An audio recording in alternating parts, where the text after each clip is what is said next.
ഡാ മതി മതി, നീ സുന്ദരനാ. ഒന്ന് തള്ളാണ്ട് പോയേട്ടാ. തള്ളണെന്തിനടാ? കാര്യമായിട്ടൊക്കെ വാങ്ങിച്ചിട്ടുണ്ടോ? നീ വേഗം വാ, ഭക്ഷണമൊക്കെ ഇപ്പൊ തീരും. എന്താടാ അതിനകത്ത്? ഒന്നുമില്ല, കീർത്തി കുറച്ച് സാധനങ്ങൾ. അപ്പൊ അടിക്കാനൊന്നും മേടിച്ചില്ലേ?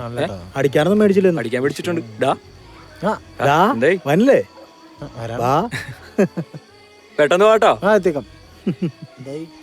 ആ അതെ, ഇതിനകത്ത് കുറച്ച് സാധനങ്ങളുണ്ട്. വാങ്ങിച്ചേക്കണ മൊത്തം ലോകത്തില്ലാത്ത സാധനം. നീ അതൊന്ന് കൊടു, ഞാൻ അവിടെ കാണും. ഓക്കെ. ഗൗതം എന്തായി? സുഖം. ആ സുഖം തന്നെ. ഗൗതം കൊറേ അല്ല കണ്ടിട്ട്. ശരി എന്നാ. ആ വാപ്പിച്ചി, നീ ഇപ്പഴ വന്നേ? ചെല്ലു. ഞാനൊന്ന് പോയി കൊടുത്തിട്ട് വരാം. എവിടെ പോയി കിടക്കുവായിരുന്നു? ഇതൊക്കെ നീ തന്നെ പറയണം കേട്ടോ. സാധനം കിട്ടിയോ? അയ്യോ കിട്ടി. എന്നാലും സ്വന്തം മകളുടെ കല്യാണത്തിന് ലോകത്ത് കിട്ടാത്ത സകലമാന സാധനങ്ങൾ മേടിക്കാനായിട്ട് എന്നെ പറഞ്ഞു വിട്ട ഈ പരിപാടിയാണല്ലോ. പിന്നെ പറച്ചിൽ കേട്ടാത്തൊന്നും അവള് മാത്രം നിന്റെ ബെസ്റ്റ് ഫ്രണ്ട്, ഞാനും നിന്റെ ബെസ്റ്റ് ഫ്രണ്ട് തന്നെ. ശരി. അവളെന്തേ? അവള് ദേ എവിടെ എന്തോ പാക്ക് ചെയ്യാൻ. നീ സാധനം എന്നേ നോക്കട്ടെ. ശരി, വരുമ്പോഴത്തേക്ക് കൊണ്ടുവന്നേക്കാം.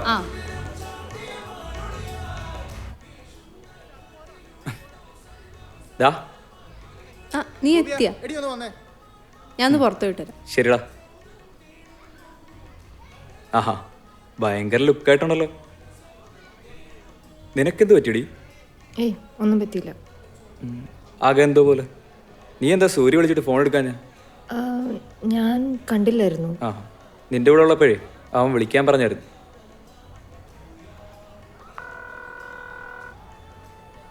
ഹലോ, അവളെടുത്തുണ്ടോ? എന്നാ കൊടുത്തേ. ആടാ കൊടുക്കാം.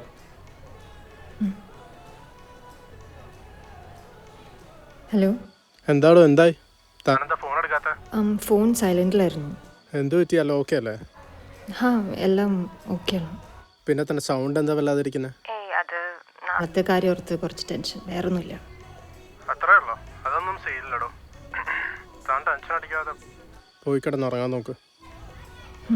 ഓക്കെ. അപ്പോൾ ശരി, ഗുഡ് നൈറ്റ്. ഓക്കെ. തനിക്ക് നാളെ നേരത്തെ എണീക്കാനുള്ളതല്ലേ? എന്നാ ഇപ്പം തന്നെ കിടന്നോ. ശരി എന്നാ, ബൈഡി. ഗൗതം, എനിക്കൊരു സംസാരിക്കാനുണ്ട്, ഒന്ന് വരാവോ?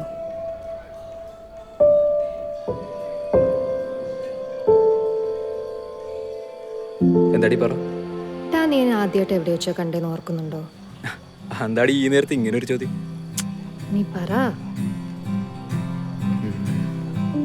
ഫ്രഷേഴ്സ് പാർട്ടി എന്തോ പച്ച ചുരിദാറൊക്കെ ഇട്ട് അതൊക്കെ താൻ ആരോടും മിണ്ടില്ലായിരുന്നു. പക്ഷെ ഇപ്പൊ എപ്പ വായടക്കെന്ന് പറഞ്ഞ് നോക്കിയിരിക്കുക. നിന്നെ ഞാൻ ആദ്യമായിട്ട് എവിടെ വെച്ചാൽ കാണുന്നതെന്നറിയോ?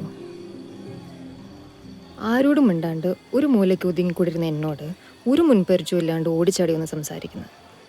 അന്ന് മുതൽ നീ എൻ്റെ ബെസ്റ്റ് ഫ്രണ്ടാ.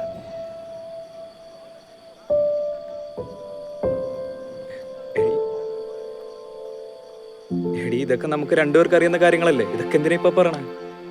അതെ, എനിക്കറിയാം. പക്ഷേ ഫ്രണ്ട്ഷിപ്പിനുപരി എനിക്ക് തന്നെ ഇഷ്ടമായിരുന്നു Gautham. I know this is not the right time to say. പക്ഷെ ഒരിക്കൽ നീ എൻ്റെ എല്ലാമായിരുന്നു ഗൗതം. നീ എന്നോട് പറയാണ്ട് ഗൗരിയെ പോയി പ്രപ്പോസ് ചെയ്തപ്പോൾ ഞാൻ ആകെ ഷോക്ക്ഡായി പോയി. ആ ഷോക്കിൽ നിന്ന് റിക്കവർ ചെയ്യാൻ ഒരുപാട് സമയമെടുത്തു Gautam.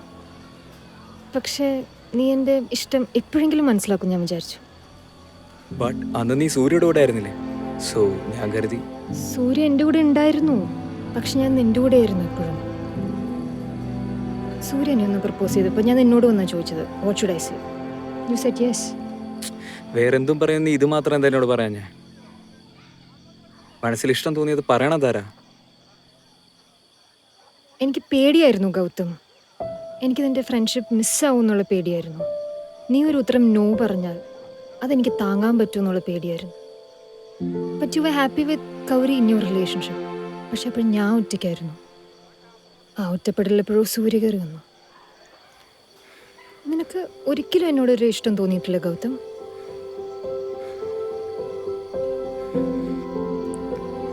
I love you Gautham, I really love you. പക്ഷെ ഇതൊന്നും ഇപ്പോൾ പറയാനുള്ള റൈറ്റ്സ് ഇല്ലെന്ന് എനിക്കറിയാം. പക്ഷെ ഞാൻ ഇപ്പോഴെങ്കിലും നിന്നോട് പറഞ്ഞില്ലെങ്കിൽ അത് ഞാൻ എന്നോട് ചെയ്യുന്ന ഏറ്റവും വലിയ തെറ്റായിരിക്കും. So be happy and I miss U.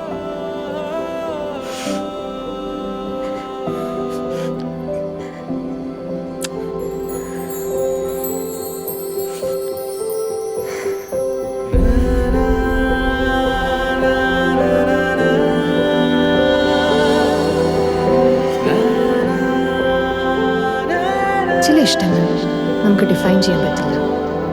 ചില ഇഷ്ടങ്ങൾ ഇഷ്ടങ്ങളായി തന്നെ നിലനിൽക്കുന്നതാണ് നല്ലത്. Some relations